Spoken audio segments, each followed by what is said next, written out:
ਸ਼ਰੀਫ ਕੁੰਜਾਈ ਹੋਰਾਂ ਦਾ ਅਸਲ ਨਾਮ ਮੁਹੰਮਦ ਸ਼ਰੀਫ ਹੈ ਤੇ 1915 ਦੇ ਵਿੱਚ ਗੁਜਰਾਤ ਦੇ ਕਸਬੇ ਕੁੰਜਾਹ ਵਿੱਚ ਪੈਦਾ ਹੋਏ। ਇਸੇ ਲਈ ਉਹਨਾਂ ਨੂੰ ਸ਼ਰੀਫ ਕੁੰਜਾਹੀ ਕਹਿੰਦੇ ਨੇ। ਉਹਨਾਂ ਨੇ 2007 ਦੇ ਵਿੱਚ ਗੁਜਰਾਤ ਵਿੱਚ ਹੀ ਇੰਤਕਾਲ ਵੀ ਫਰਮਾਇਆ। ਸ਼ਰੀਫ ਕੁੰਜਾਈ ਹੋਰਾਂ ਨੇ ਪੰਜਾਬੀ, ਉਰਦੂ, ਫਾਰਸੀ ਤੇ ਇੰਗਲਿਸ਼ ਜ਼ਬਾਨਾਂ ਵਿੱਚ ਲਿਖਿਆ। ਪੰਜਾਬੀ ਨਜ਼ਮ ਵਿੱਚ ਜਗਰਾਤੇ, ਪੰਜਾਬੀ ਨਸਰ ਵਿੱਚ ਜਾਤੀਆਂ ਤੇ ਉਰਦੂ ਸ਼ਾਇਰੀ ਵਿੱਚ ਸਿਤਾਰਾ ਸਹਿਰੀ, ਫਾਰਸੀ ਗਜ਼ਲ ਵਿੱਚ ਦੋ ਦਿਲ ਤੇ ਅੰਗਰੇਜ਼ੀ ਵਿੱਚ Punjabi and Scandinavian language contact ਕਿਤਾਬ ਸ਼ਾਇਆ ਕੀਤੀ। ਇਸ ਤੋਂ ਬਾਅਦ ਆਪ ਨੇ ਕੁਰਾਨ ਪਾਕ ਦਾ ਪੰਜਾਬੀ ਵਿੱਚ ਤਰਜਮਾ, ਖੁਤਬਾਤੇ ਇਕਬਾਲ ਦਾ ਪੰਜਾਬੀ ਵਿੱਚ ਤਰਜਮਾ, ਬਾਬਾ ਫਰੀਦ ਦੇ ਕਲਾਮ ਦਾ ਉਰਦੂ ਵਿੱਚ ਤਰਜਮਾ, ਜਾਵੇਦਨਾਮਾ ਦਾ ਪੰਜਾਬੀ ਵਿੱਚ ਤਰਜਮਾ ਤੇ ਨਬੀ ਪਾਕ ਸੱਲੱਲਾਹੁ ਅਲੈਹਿ ਵਸੱਲਮ ਦੇ ਖੁਤਬੇ ਤੇ ਪੰਜ ਸੂਰਤਾਂ ਦਾ ਪੰਜਾਬੀ ਵਿੱਚ ਤਰਜਮਾ ਕੀਤਾ। ਪੰਜਾਬੀ ਦੇ ਵਿੱਚ ਬਹੁਤ ਸਾਰੀਆਂ ਰੋਮਾਨੀ ਨਜ਼ਮਾਂ ਵੀ ਲਿਖੀਆਂ, ਯਾਨੀ ਕਿ ਕੁਝ ਸਮਾਜੀ, ਮੁਆਸ਼ਰਤੀ ਤੇ ਸਿਆਸੀ ਵੀ ਮਜ਼ਮੂਨ ਮੌਜੂਦ ਨੇ, ਲੇਕਿਨ ਬਹੁਤ ਸਾਰੀਆਂ ਰੋਮਾਨੀ ਨਜ਼ਮਾਂ ਨੇ ਉਹਨਾਂ ਦੀਆਂ। ਮਿਸਾਲ ਦੇ ਤੌਰ 'ਤੇ ਉਡੀਕ, ਕਾਂ ਬੋਲੇ, ਚਾਨਣੀਆਂ ਰਾਤਾਂ, ਤੈਨੂੰ ਯਾਦ ਕਰਾਂ ਤੇ ਪਾਣੀ ਭਰਨ ਪਿਨਹਾਰਿਆਂ, ਇਹ ਸਾਰੀਆਂ ਰੋਮਾਨੀ ਨਜ਼ਮਾਂ ਨੇ। ਅਤੇ ਤਰੰਜਣ ਵਿੱਚ ਖੇਡ ਲੈ, ਬਖਤ ਨਾ ਵਿਕਦੇ ਮੁੱਲ ਦੇ, ਇਹ ਸਮਾਜੀ ਨਜ਼ਮਾਂ ਨੇ। ਇਸੇ ਤਰ੍ਹਾਂ ਕੁਝ ਮੁਆਸ਼ਰਤੀ ਨਜ਼ਮਾਂ ਵੀ ਨੇ, ਜਿਵੇਂ ਗਾਮਾ, ਮੇਰੇ ਬੋਲ ਔਲੇ, ਕੂੰਤ ਮੇਰਾ ਘਰ ਆਇਆ ਤੇ ਲੰਮੀਆਂ ਸਿਆਲੀ ਰਾਤਾਂ। ਅਤੇ ਉਸ ਤੋਂ ਬਾਅਦ ਇਹਨਾਂ ਨੇ ਜੰਗ ਉੱਤੇ ਲਿਖਿਆ, ਅਮਨ ਦੇ ਮੌਜ਼ੂਆਤ 'ਤੇ ਲਿਖਿਆ, ਤਬਕਾਤੀ ਸ਼ਊਰ 'ਤੇ ਲਿਖਿਆ ਅਤੇ ਲੋਕਾਂ ਦੀ ਸੇਵਾ ਬਾਰੇ ਲਿਖਿਆ। ਅਤੇ ਮੈਂ ਇਹਨਾਂ ਸਾਰਿਆਂ ਦਾ ਤੁਹਾਨੂੰ ਇਸ ਵੀਡੀਓ ਵਿੱਚ ਦੱਸਣ ਲੱਗੀ ਹਾਂ। ਇਹਨਾਂ ਥੀਮਸ ਤੋਂ ਇਲਾਵਾ ਉਹਨਾਂ ਨੇ ਆਪਣੀ ਸ਼ਾਇਰੀ ਦੇ ਵਿੱਚ ਜ਼ਨਾਨੀ ਦਾ ਮੁਕਾਮ ਦੱਸਿਆ ਅਤੇ ਇਸ ਲਈ ਇਹਨਾਂ ਨੂੰ ਆਪਟੀਮਿਸਟ ਸ਼ਾਇਰ ਵੀ ਕਿਹਾ ਜਾਂਦਾ ਹੈ। ਜੇ ਤੇ ਅਗਰ ਅਸੀਂ ਗੱਲ ਕਰੀਏ ਇਹਨਾਂ ਦੀ ਰੋਮਾਨੀ ਨਜ਼ਮ ਦੀ, ਤਾਂ ਇੱਕ ਬੜੀ ਸੋਹਣੀ ਨਜ਼ਮ ਹੈ।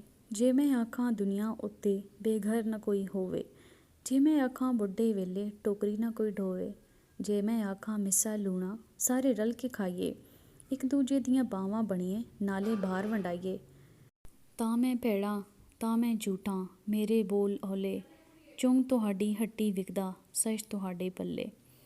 ਹਕੀ ਗੱਲ ਇਹ ਵੇ ਵੀ ਜਦੋਂ ਸ਼ਰੀਫ ਕੁੰਜਾਹੀ ਨੇ ਪੰਜਾਬੀ ਵਿੱਚ ਨਵੀਂ ਨਜ਼ਮ ਲਿਖਣੀ ਸ਼ੁਰੂ ਕੀਤੀ, ਉਸ ਸਮੇਂ ਹਿੰਦੁਸਤਾਨ ਵਿੱਚ ਮੁਖਤਲਿਫ ਤਹਿਰੀਕਾਂ ਦਾ ਦੌਰ ਸੀ। ਸਿਆਜੀ ਤਹਿਰੀਕਾਂ, ਸਮਾਜੀ ਅਤੇ ਮੁਆਸ਼ਰਤੀ ਤਹਿਰੀਕਾਂ ਨੇ ਸਾਰੇ ਮੁਲਕ ਨੂੰ ਆਪਣੇ ਕਲਾਵੇ ਵਿੱਚ ਲਿਆ ਹੋਇਆ ਸੀ। ਕਿਧਰੇ ਮੁਸਲਿਮ ਲੀਗ ਅਤੇ ਕਿਧਰੇ ਇੰਡੀਅਨ ਨੈਸ਼ਨਲ ਕਾਂਗਰਸ ਦਾ ਦੌਰ ਸੀ ਅਤੇ ਇਸ ਬਾਰੇ ਵੀ ਉਹਨਾਂ ਨੇ ਕਾਫੀ ਕੁਛ ਲਿਖਿਆ। ਫਿਰ ਜਿਹੜਾ ਸ਼ਰੀਫ ਕੁੰਜਾਹੀ ਦਾ ਜ਼ਮਾਨਾ ਹੈ, ਉੱਥੇ ਜੰਗ ਅਤੇ ਅਮਨ ਨੂੰ ਉਹਨਾਂ ਬਹੁਤ ਜ਼ਿਆਦਾ ਵਿਟਨੈਸ ਕੀਤਾ। ਜੰਗ ਨੂੰ ਵਿਟਨੈਸ ਕੀਤਾ ਅਤੇ ਅਮਨ ਨੂੰ ਆਈਡੀਅਲਾਈਜ਼ ਕੀਤਾ। ਜੰਗ ਦੇ ਬਾਰੇ ਕਹਿੰਦੇ ਨੇ ਕਿ ਜੰਗਾਂ ਮੁੜ ਛਿੜੀਆਂ ਕੀ ਛਿੜੀਆਂ, ਕੌਮਾਂ ਮੁੜ ਪੀੜੀਆਂ ਕੀ ਪੀੜੀਆਂ, ਦੂਰ ਕਿੱਥੇ ਗੱਜਦੇ ਨੇ ਜਿਹੜੇ, ਔਸਨ ਜਦੋਂ ਵੇੜੇ, ਕੀ ਹੋਵੇਦਾ ਕੀ ਬਣੇਦਾ, ਕੀ ਕਰਾਂਦੇ ਕਿੱਧਰ ਜਾਣਦੇ। ਫਿਰ ਜਦੋਂ ਗੱਭਰੂ ਜਵਾਨ ਫੌਜੀ ਵਿੱਚ ਭਰਤੀ ਹੋ ਕੇ ਮੁਹਾਜ਼ ਉੱਤੇ ਚਲੇ ਜਾਂਦੇ ਨੇ ਨਾ, ਅਤੇ ਆਪਣੇ ਪਿੱਛੇ ਯਾਦਾਂ ਦੇ ਸਹਿਰਾ ਅਤੇ ਉਡੀਕਾਂ ਦੇ ਡੂੰਘੇ ਸਮੁੰਦਰ ਚੜ੍ਹ ਜਾਂਦੇ ਨੇ। ਉਹਨਾਂ ਗੱਭਰੂਆਂ ਦੀਆਂ ਜ਼ਨਾਨੀਆਂ ਅਤੇ ਬਾਲਾਂ ਅਤੇ ਮਾਂ ਪਿਓ ਦੀਆਂ ਅੱਖਾਂ ਬੂਹੇ ਵੱਲ ਹੀ ਤੱਕਦੀਆਂ ਰਹਿੰਦੀਆਂ ਨੇ ਕਿ ਹੁਣ ਆਇਆ ਹੁਣ ਆਇਆ। ਅਤੇ ਇਸ ਬਾਰੇ ਇੱਕ ਬੜੀ ਸੋਹਣੀ ਨਜ਼ਮ ਲਿਖਦੇ ਨੇ ਕਿ ਲੰਮੀਆਂ ਸਿਆਲੀ ਰਾਤਾਂ ਕੱਟੀਆਂ ਨਾ ਜਾਂਦੀਆਂ, ਸ਼ੂਕਦੀਆਂ ਛਾਂ ਛਾਂ ਕਰਕੇ ਡਰਾਨੀਆਂ, ਬੈਠੀ ਬੈਠੀ ਆਪਣੇ ਹੀ ਦੁੱਖ ਪਈ ਫੋਲਾਂ, ਸਬਰ ਦੇ ਕਟੋਰੇ ਪਰਾਂ ਭਰ ਭਰ ਪਈ ਡੋਲਾਂ। ਫਿਰ ਜਦੋਂ ਫੌਜੀ ਛੁੱਟੀ ਲੈ ਕੇ ਘਰ ਆਉਂਦੇ ਨੇ ਅਤੇ ਘਰ ਖੁਸ਼ੀਆਂ ਨਾਲ ਭਰ ਜਾਂਦਾ ਹੈ, ਹਰ ਜੀਅ ਦੇ ਹੋਂਠਾਂ 'ਤੇ ਮੁਸਕਰਾਹਟ ਅਤੇ ਹਾਸੇ ਆ ਜਾਂਦੇ ਨੇ। ਅਤੇ ਇਸ ਬਾਰੋਂ ਫਿਰ ਇੱਕ ਹੋਰ ਨਜ਼ਮ ਲਿਖਦਾ ਹੈ ਕਿ ਫਲਕ ਫਲਕ ਕੇ ਥਬਕ ਥਬਕ ਕੇ ਸਤ ਕੰਮ ਛੱਡ ਕੇ ਧੋਵਾਂ ਪੁਸ਼ਾਕਾਂ ਆਪਣੇ ਕੌਣ ਦੀਆਂ, ਬਲਕਿ ਉਹ ਇਹ ਕੱਪੜੇ ਪਾ ਕੇ ਬੋਦੇ ਵਾਹ ਕੇ ਮੈਨੂੰ ਹੱਸ ਹੱਸ ਦੱਸੇਗਾ, ਆਸਾਂ ਦੀ ਪੁੰਗਰੀ ਪੀਲੀ 'ਤੇ ਖੁਸ਼ੀਆਂ ਦਾ ਬੱਦਲ ਵਸੇਗਾ, ਮੈਂ ਚਾਈਂ ਚਾਈਂ ਧੋਵਾਂ ਪੁਸ਼ਾਕਾਂ ਆਪਣੇ ਕੌਣ ਦੀਆਂ। ਫਿਰ ਸ਼ਰੀਫ ਕੁੰਜਾਹੀ ਹੋਰੀ ਜੰਗ ਤੋਂ ਨਫ਼ਰਤ ਕਰਦੇ ਸਨ ਅਤੇ ਅਮਨ ਦੇ ਚਾਹੀਮ ਸਨ। ਉਹਨਾਂ ਦਾ ਨਜ਼ਰੀਆ ਹੈ ਵੀ ਜੰਗ ਨਾਲ ਤਬਾਹੀ ਅਤੇ ਬਰਬਾਦੀ ਤੋਂ ਵੱਧ ਹੋਰ ਕੁਛ ਨਹੀਂ ਹੁੰਦਾ। ਇਨਸਾਨਾਂ ਦੇ ਨਾਲ ਨਾਲ ਢੋਰ ਡੰਗਰ ਵੀ ਜਿਹੜੇ ਨੇ ਨਾ, ਅਤੇ ਉਹ ਵੀ ਤਬਾਹ ਹੁੰਦੇ ਨੇ ਅਤੇ ਫਸਲਾਂ ਵੀ ਤਬਾਹ ਹੋ ਜਾਂਦੀਆਂ ਨੇ, ਯਾਨੀ ਕਿ ਅਮਨ ਦੀ ਬਹੁਤ ਸਖਤ ਜ਼ਰੂਰਤ ਹੈ।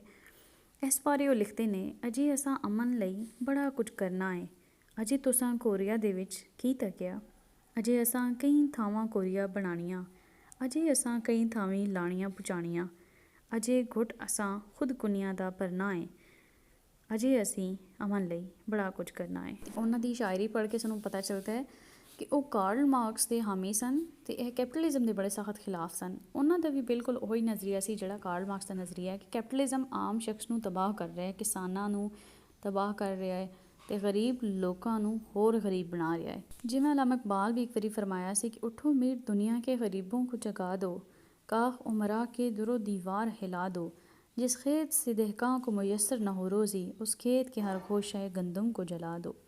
सुल्तानी जमूर का आता है ज़माना, जो नक्श कहन तुमको नज़र आए मिटा दो।